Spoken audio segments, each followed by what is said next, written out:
آقا جناب محمد صلی اللہ علیہ وآلہ وسلم نے ارشاد فرمایا کہ جو بندہ اللہ سے سوال نہیں کرتا، اللہ سے دعا نہیں کرتا، اللہ سے مانگتا نہیں، اللہ تعالیٰ ایسے بندے سے ناراض ہو جاتے ہیں۔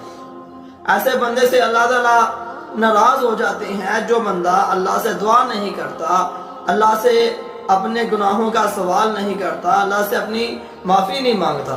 دیکھیں ناظرین، اللہ کی محبت دیکھیں، اللہ اپنے بندے سے ناراض ہو جاتے ہیں اگر اس سے نہ مانگا جائے۔ ناظرین، ہمیں اللہ سے معافی مانگنی چاہیے، ان سے سوال کرنا چاہیے، اپنا رزق اور جتنی بھی مصیبت ہے وہ اللہ کے سامنے پیش کرنی چاہیے۔ اللہ تعالیٰ ہمیں تمام مشکلوں سے نکالے گا۔ ہم لوگوں کے پیچھے بھاگتے ہیں، اپنی مصیبتیں لوگوں کو بتاتے ہیں۔ میرے محترم بھائیو، لوگوں کی بجائے اپنے پیدا کرنے والے کے سامنے رکھیں، انشاءاللہ تمام پریشانیاں دور